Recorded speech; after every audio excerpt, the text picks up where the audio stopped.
오늘 본문은 부활하신 예수님에 대한 도마의 의심 사건이 바로 이전에 기록되어 있습니다. 그리고 신앙 고백 뒤에 짧게 내린 결론적인 말씀입니다. 많은 신학자들은 오늘 요한복음 20장 30절에서 31절 말씀을 예수 그리스도의 마지막 결론의 말씀이라고도 이야기를 합니다. 모든 성경의 사건에는 반드시 목적이 있다는 것을 우리는 다시 한번 확인해야 될 줄 믿습니다. 오늘 본문에는 모든 표적의 목적, 그리고 모든 성경의 기록의 목적을 분명하게 한마디로 정리를 해주시는 내용이 오늘 본문의 말씀입니다. 두 가지죠. 표적과 그리고 기록입니다. 모든 표적 그리고 모든 성경의 기록의 목적을 우리가 다시 한번 확인하면서 은혜를 받고자 합니다. 첫 번째는 예수 그리스도께서 많은 표적을 행하신 그 목적이 무엇이냐. 우리는 성경을 보면서 예수님께서는 오늘 본서 요한복음에만 기록된 예수님의 기적의 역사들, 이 역사들만 가지고도 우리는 예수님이 왜 이 표적을 이렇게 나타냈는가. 병든 자는 병을 고치는 것이 목적이 아니고, 가난한 자는 부자가 되는 것이 목적이 아니고, 눈이 어두운 사람은 눈을 뜨는 것이 목적이 아니고, 또 걷지 못한 사람은 걷는 데가 목적이 있는 것이 아니다는 거죠. 가끔 우리는 신앙생활 하면서 그럴 때가 있습니다. 자기의 아픈 곳이 있으면 낫는 데가 목적을 두는 경우가 있다는 거죠. 보지 못한 사람은 보기를 목적을 합니다. 그런데 오늘 성경은 거기가 목적이 아니라는 거죠. 그것이 목적이라면 예수님이 굳이 그렇게 하지 않으셨을 수도 있을 것이에요. 그런데 오늘 말씀은 예수 그리스도께서 이렇게 표적을 보이신 진짜 목적이 뭐냐, 이것을 우리는 찾아서 이제 우리는 신앙으로 하나님을 만나야 될 줄로 믿습니다. 혹시 여러분 가운데서는 정말로 아픈 사람들 있어서 여기가 내가 고쳐졌으면 좋겠다, 너무 생활이 힘들고 생활고를 겪으신 분들은 생활이 좀 펴지기를 원하는 것도 있을 줄 압니다. 그러나 그것이 목적이 되어서는 안 된다는 거죠. 오늘 예수 그리스도께서 많은 표적을 행하신 목적이 어디 있는가? 성경 요한복음에만 보면은 요한복음 2장에는 예수님께서 제일 먼저 결혼식에 참석하여서 결혼식장에 가장 중요한 포도주가 떨어졌습니다. 그래서 모두가 염려하고 있을 때 예수님께서는 물로 포도주를 변화를 시켰습니다.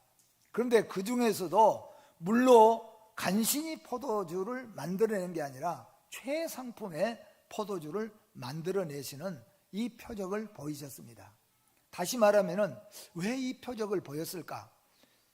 아마 그 모든 결혼식장의 식구들은 이 물이 포도주가 되는 그 포도주가 목적이었을 거예요. 그런데 예수님의 이 표적을 보이신 목적은 거기를 넘어서야 된다, 그런 말이에요. 두 번째는 요한복음 5장에 보면은 베데스다 못가에 38년 된 병자가 있었습니다. 이 38년 된 병자는 도대체 몇 년째 이 베데스다 못가에 있었는지 알 수는 없지만은 근본에 처음 온 것은 아니었던 것 같습니다. 왜냐하면은 베데스다 물가에 그 못에 물이 움직일 때, 확 동함이 일어날 때 누구든지 그 동함이 일어나는 그 순간에 뛰어들어가면은 낫는 역사가 일어났다는 겁니다. 실제로 나았는지 어쨌는지는 우리가 알 수가 없지만은 그런 소문 때문에 그 베데스다 못가에 물이 동할 무렵에는 많은 병자들이 그곳에 찾아와서 물이 동함을 기다리고 있는 거죠. 그런데 물이 확 동할 때, 확 일어날 때 어쩌면은 이 베데스다 못가에 있는 38년 된 병자가 제일 마음으로 간절하게 바랄 수도 있겠죠. 38년이니까. 그래서 물의 움직임을 제일 먼저 캐치했을 수도 있다는 거예요. 그런데 들어갈 수가 없었어요. 다른 사람이 먼저 다 들어가 버리고 자기는 들어갈 수 없었어요. 그러니까 38년 된 질병에서도 절망을 가졌지만은 베데스다 못가 물이 움직일 때 제일 많이 먼저 봤어도 그 물속에 베데스다 못에 뛰어 들어가지를 못하는 그 가운데서 절망이 더 커질 수도 있어요. 근데 그때 예수님이 이 38년 된 병자 앞에 찾아오셨습니다. 그리고 그 병자가 주님께 이 말씀을 터놓았습니다. 그때 예수님께서 내 침상을 들고 걸어가거라. 네 침상을 접어서 네가 그거 들고 돌아가거라. 그 말씀이 떨어지자 38년 동안 병들어서 침상에 누워있던 병자가 일어나서 걸어가는 역사가 일어났습니다. 이 병자는 병을 고치는 데 목적이 있었습니다. 그러면 어떻게 보면 이 병자는 침상을 자기가 걷어가지고 두 발로 걸어가는 38년 만에 기적의 역사가 일어났습니다. 그 사람은 병을 고치는 게 목적이었습니다. 그런데 예수님께서는 목적이 거기에 그치지 아니했다는 겁니다. 또한 요한복음 6장에 가서는 3일 동안 먹지 못하는 수많은 사람들에게 예수님께서 오병이어의 사건을 나타내셨습니다. 그리고 바다 위로 걸어오시는 그런 역사를 우리 주님이 나타내셨습니다. 3일 동안 먹지 못하고 예수님을 따라다녔으니까 사실 얼마나 배고프겠습니까? 그들에게 있어서는 떡 먹을 수 있는 이 보리떡 5개 물고기 2마리는 그들의 허기를 그래도 달래줄 수 있는 것이었어요. 구할 수 없었지만은 우리 주님이 그들을 먹이셨습니다. 그들의 배고픔은 끝났습니다. 근데 목적은 그들의 배고픔이 끝나는데 있지 않다는 것입니다. 오늘 우리는, 여러분과 저는 이걸 찾아야 된다는 거죠. 물이 포도주로 변하고 38년 된 병자가 걸어가는 것, 그리고 또한 오병이의 역사가 일어나는, 여기에 우리는 목적을 두어서는 안 된다는 겁니다. 더 나아가서 요한복음 9장에 가서 보면은 나을 때부터 맹인된 자가 있습니다. 나을 때부터 맹인된 자의 목적은 눈을 뜨는 것이었습니다. 그런데 예수님을 만나고 눈을 뜨는 역사가 일어났습니다. 이것이 맹인의 어떻게 보면 목적이었습니다. 평생에 한 번이라도 눈을 떴으면 좋겠다. 꿈속에서라도 눈을 떴으면 좋겠다. 그것이 맹인의 뜻이고 목적이었습니다. 예수님이 그 일을 이루어 주셨다는 겁니다. 요한복음 11장에 가서는 죽은 나사로를 살려내셨습니다. 죽은 나사로가 병들어서 시름시름 앓게 되었어요. 예수님은 다른 때는 잘도 찾아오시더만 오늘은 오지를 않아요. 마리아와 마르다가 예수님에게 사람을 붙여서 오빠가 곧 죽어가니까 빨리 좀 일정을 취소하고 오셨으면 좋겠다고 연락을 드렸습니다. 예수님에게 분명히 연락이 전달되었습니다. 예수님과 나사로, 마리아, 마르다의 관계를 생각해 볼 때 예수님은 모든 일정을 취소하고 빨리 오셔야 될 형편입니다. 그런데 예수님이 오시지 않았다는 거예요. 그리고 나사로는 죽었습니다. 그리고 죽고 성경에 보니까 나흘째나 됐다고 그랬어요. 돌 무덤에 이미 나사로를 묻어두었습니다. 그때야 예수님이 오셨어요. 그래서 마리아 마르다가 말했잖아요. 예수님이 조금 일찍 오셨다면 우리 오빠가 죽지 않았을 것입니다. 그래서 예수님께서 내가 나사로를 살리러 가야 되겠다. 마리아 마르다가 말했잖아요. 오빠가 죽은 지 나흘이 되어져서 무덤 문을 열면은 이미 시체에 썩은 냄새가 풍겨납니다. 그런데 예수님이 가셨어요. 그리고 그 돌무덤을 열도록 만들었습니다. 돌무덤이 열렸습니다. 그런데 저 깊은 무덤 속을 향하여서 우리 주님이 소리치셨잖아요. 나사로야 나오너라 그랬어요. 그랬더니 머리부터 발끝까지 다 배로 동여맨 나사로가 그대로 나왔습니다. 그리고 그 배를 통해서 다 풀어놓으니까 나사로가 이미 썩기 시작하고 부패하기 시작했던 나사로가 살아났습니다. 죽은 자가 살아났습니다. 마리아와 마르다의 목적은 우리 오빠가 살아나는 것이었을 거예요. 그런데 예수님은 이 표적을 행하시는 진짜 목적을 오늘 이렇게 말씀을 주셨다는 겁니다. 마지막으로는 요한복음 바로 20장, 오늘 30절과 31절 바로 앞에 나타난 사건입니다. 예수님께서 십자가에 죽으시고 무덤에 장사 지내신 지 사흘 만에 예수님이 부활하셨습니다. 그래서 제자들과 만났습니다. 제자들이 도마에게 우리 예수님을 만났다, 죽었다가 살아나신 예수님을 우리가 진짜 만났다, 우리는 만나서 이 얘기하고 그 예수님과 우리는 함께 먹고 마셨다고 했습니다. 그런데 도마는 도무지 믿을 수가 없습니다. 내가 분명히 예수님 죽은 것을 확인했는데, 눈으로 예수님 분명히 모든 피를 다 흘리고 그리고 창자가 흘러져서 결국 죽으셨는데, 그리고 죽으시고 무덤에 이미 사흘이나 지나버렸는데, 그런데 그 예수가 어떻게 살아날 수 있느냐? 그래서 도마가 말했습니다. 나는 내 손으로 직접 옆구리를 손을 넣어서 만져보기 전에는, 그 손에 못자국을 만져보기 전에는 나는 이 사건을 믿을 수가 없다, 부활을 믿을 수가 없다고 했어요. 그런데 예수님께서 도마도 같이 있을 때 다시 한번 찾아오셨습니다. 그리고 도마의 손을 끌어다가 예수님의 옆구리에, 그리고 예수님의 손에 만져보도록 했어요. 그때 도마가 깜짝 놀랐습니다. 그리고 도마가 하는 일은 그 자리에서 엎드렸어요. 그리고 도마는 고백했습니다. 나의 주, 나의 하나님이라. 살아나는 것이 목적이 아니었어요. 표적의 목적은 무엇인가 하는 것입니다. 여러분과 저는 오늘 이 믿음을 가져야 될 줄로 믿습니다.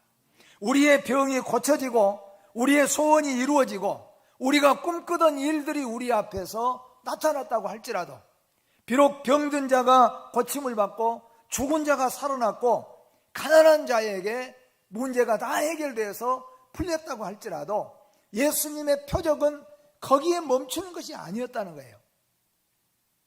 오늘 성경은 우리에게 가르쳐주고 있습니다. 예수님이 이 많은 표적들, 이 요한복음에 다 기록되지 아니하는 표적까지도 예수님이 나타내는 모든 표적의 목적은 뭐냐? 바로 예수 그리스도가 하나님의 아들 되심을 나타내는 것이라. 이것이 목적이었어요.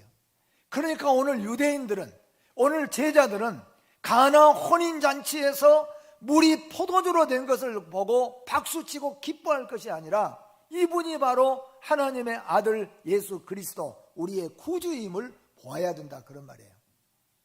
38년의 병에서 고침받고 기뻐할 것이 아니라 나를 고쳐내신, 38년 된 병자를 고쳐내신 이분이 하나님의 아들 예수 그리스도라는 것을 보아야 된다, 그거예요. 이것이 바로 예수님의 표적의 목적이라는 것을 오늘 요한복음을 맞춰가면서 우리 주님이 말씀하고 있습니다.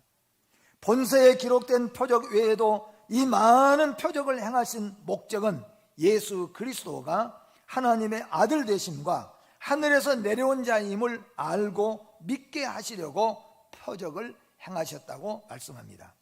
베드로는 그래서 주는 그리스도시요 살아계신 하나님의 아들이라고 고백했습니다. 그러므로 모든 표적은 그를 하나님의 아들 그리스도임을 고백하는데 중점을 두어야 한다는 것입니다. 요한복음서에 다루지 아니한 표적들 가운데서도 가장 놀라운 예수가 하나님 아들 되심의 표적이 있다고 한다면 그 표적이 뭐냐? 왜 오늘 이 말씀을 도마의 의심 사건과 도마가 엎드려서 나의 주 나의 하나님이라고 부활하신 예수님을 보고 고백하는 바로 이 뒤에 마지막 이 결론의 말씀을 여기에다 두었느냐는 거예요. 이 표적과 이 기록의 목적이 무엇이었냐는 거예요. 오늘 예수님께서 말씀하십니다. 부활이야말로 기독교가 다른 종교와 구별되는 생명의 종교임을 보여주는 가장 큰 표적이라고 하는 것입니다. 예수님께서 죽으셨다가 부활하심으로 말미암아 지금까지 믿지 못했던, 지금까지 가졌던 모든 표적의 결론이 뭐냐? 가나 혼인잔치의 예수님의 표적, 바람과 파도를 꾸짖으시어 잔잔케 하신 예수님의 표적, 38년 된 병자와 죽은 나사로, 죽은 야이로의 딸을 고치시는 그 모든 표적의 목적이 뭐냐? 그 마지막이 뭐냐 하면은 바로 예수 그리스도가 하나님의 아들 되심이라는 거예요. 근데 여기에 예수님이 하나님의 아들 되시는 최고의 증거, 마지막 표적의 증거가 뭐냐면은 예수님의 부활이라는 거예요. 예수님이 십자가에 죽으시고 부활하심으로 말미암아 바로 내가 하나님의 아들 예수라는 것, 내가 창조주라는 것, 내가 생명의 주라는 것을 우리에게 나타내주는 표적인 것입니다. 오늘 여러분과 저는 우리 삶 속에서 일어나는 크고 작은 역사들, 아마 여러분 예수 믿고 신앙생활하면서 하나님 앞에 기도한 기도들이 많을 겁니다. 저도 죽음의 문턱에서 하나님 앞에 울면서 기도한 것도 있고, 저도 기도해서 하나님 앞에 돈을 요구하고 너무 가난하고 힘드니까 하나님 돈을 요구해서 하나님으로부터 응답도 받았고 많은 응답을 받았습니다. 그런데 그 모든 응답의 목적은 뭐냐 하면은 우리의 목적을 채우는 것이 아니라 예수님이 하나님의 아들 되심의 표적이에요. 가장 크고 놀라운 표적은 예수님의 십자가의 죽으심과 부활이라는 것을 우리는 기억해야 됩니다. 그래서 선지자 요나의 표적은 부활의 애표인 것을 우리에게 말씀하고 있습니다. 마태복음 12장 38절과 39절 말씀을 한번 읽어봅니다. 그때 서기관과 바리새인 중 몇 사람이 말하되 선생님이여 우리에게 표적 보여주시기를 원하나이다.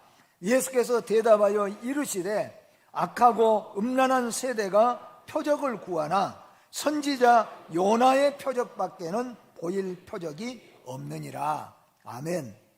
계속해서 유대인들은 표적을 구했습니다.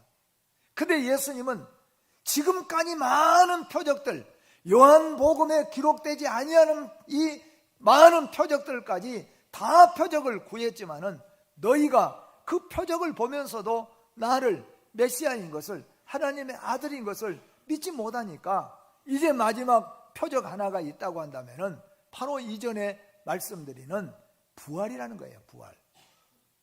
그게 요나의 표적입니다. 요나가 3일 동안 물고기 뱃속에 있다가 요나가 육지에 토해져서 살아나서 그 사명을 감당했어요. 그것처럼 예수님께서 십자가에 죽으시고 무덤에 머물렀다가 사흘 만에 부활할 것이라. 그것이 요나의 표적은 예수님의 부활의 애표입니다. 요나의 표적을 통하여서, 그 말은 예수님이 말씀하는 것처럼 이제 내가 너희에게 보일 최종의 표적이 뭐냐 하면은 십자가에 죽고 부활한 것이다. 내가 이제 부활했으니까 이 표적을 믿지 못한다면은 더 이상의 표적은 사실 소용이 없다는 거죠. 사랑하는 성도 여러분, 병을 고침을 받고 우리의 문제가 해결되는 데가 목적이 있는 것이 아니라 예수가 하나님의 아들 되심을 믿는 믿음을 소유하게 되어지기를 주의 이름으로 축복합니다. 두 번째는 이 책을 기록한 목적입니다. 성경 66권, 더 나아가서 우리가 더 세밀하게 들어간다면 요한복음을 기록한 목적이 무엇인가를 오늘 분명하게 말씀하고 있습니다. 여기에 그 목적은 예수를 믿고 그를 힘입어 생명을 얻게 하려고 기록했다고 말씀하고 있습니다. 우리가 성경을 읽을 때 주의할 점은 모든 성경은 예수 그리스도에게 집중해야 한다는 것입니다. 성경의 중심이 그리스도이심을 알고 읽을 때 하나님께서 그것을 우리에게 주신 목적이 무엇인지 알게 될 것입니다.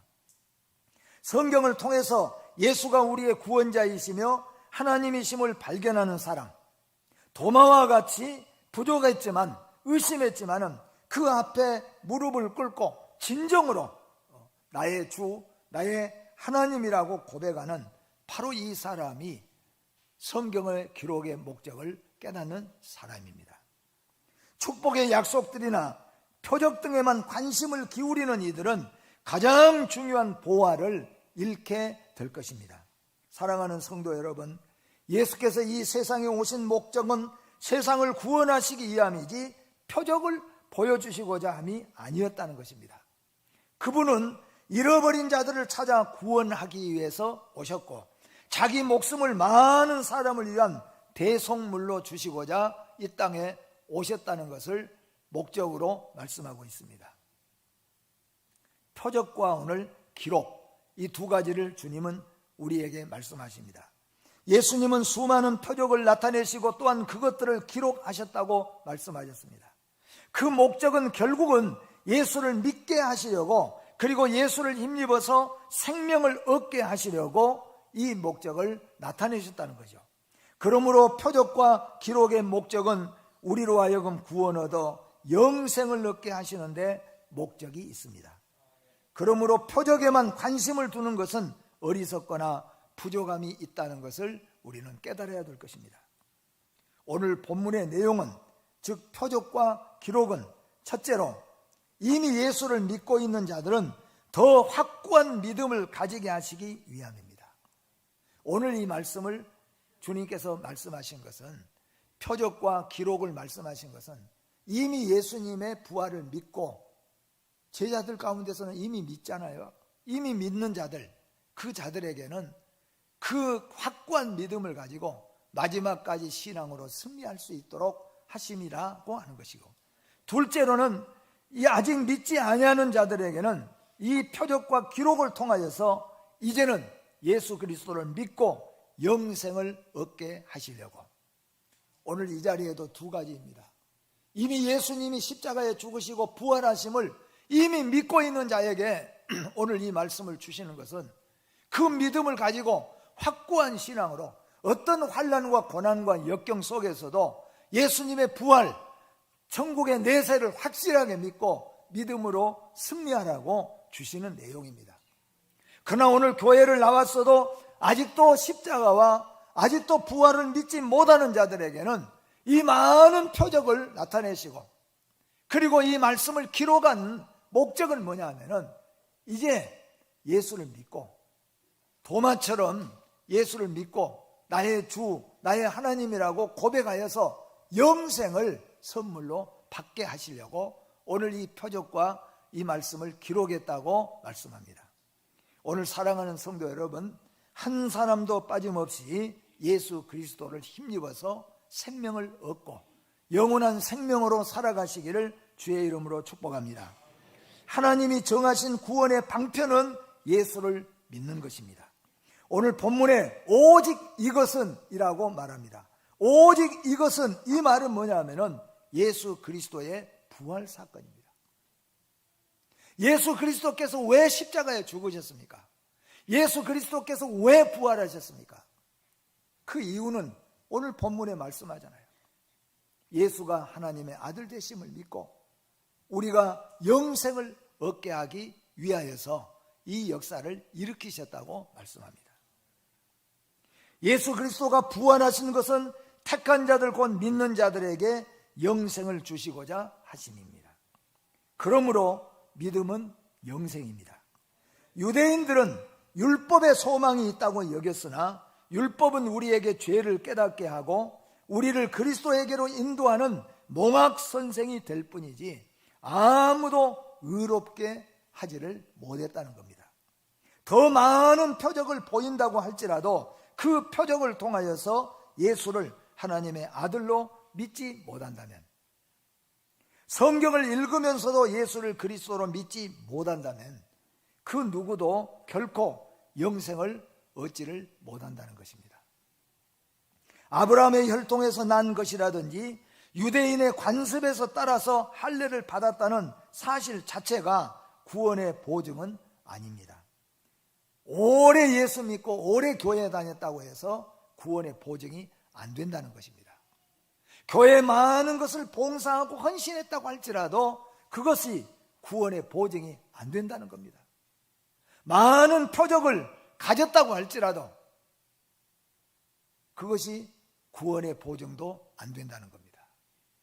그러면 무엇가 구원의 보증이 됩니까? 표적을 통하여서 예수가 하나님의 아들 되심을 믿는 것입니다. 예수 그리스도의 부활을 통하여서 예수 그리스도가 영생임을 믿는 것이에요. 이것이 구원의 보증입니다. 사랑하는 성도 여러분, 예수가 하나님 아들 되심을 믿습니까? 이것이 영생의 보증입니다. 그가 나의 죄 때문에 십자가에 죽으시고 부활하심을 믿습니까? 이것이 바로 영생의 보증이라는 거예요. 구원의 보증입니다. 그렇게 하시기 위해서 예수님이 오셨다는 것입니다. 그 많은 표적을 왜 보였느냐? 그 많은 표적을 보이신 것은 바로 하나님의 아들 되심, 그리고 그것을 믿게 하시고자 하심입니다. 하나님께서 주신 구원의 길은 오직 하나뿐입니다. 그것은 곧 예수를 믿는 것입니다. 보지 못하고 믿는 자는 더욱 복되나 믿음이 부족하면 믿음을 구해서라도 믿는 자가 되어서 영생을 얻고 믿음의 승리자들이 되시기를 주님의 이름으로 축복합니다. 기도하겠습니다.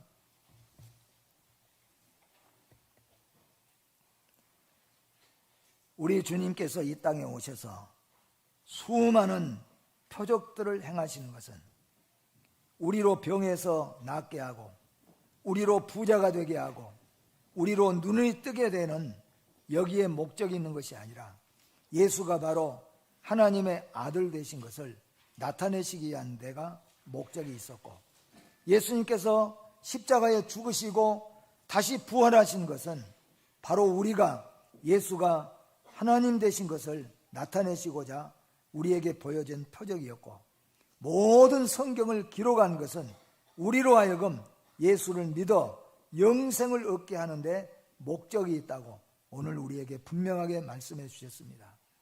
하나님 아버지, 우리 모든 성도들이 이 말씀을 통하여서 영생 얻는 자들이 되게 하여 주시고, 이미 예수를 믿는 자들은 더 확고한 믿음으로 이 세상의 승리자들이 되게 하여 주시옵소서. 비록 우리 앞에 표적이 나타나지 아니하여도 이미 예수님이 우리에게 보여준 부활의 표적을 우리는 확실하게 믿고 믿음으로 살아가게 하여 주시옵소서. 예수님의 이름으로 기도하옵나이다. 아멘.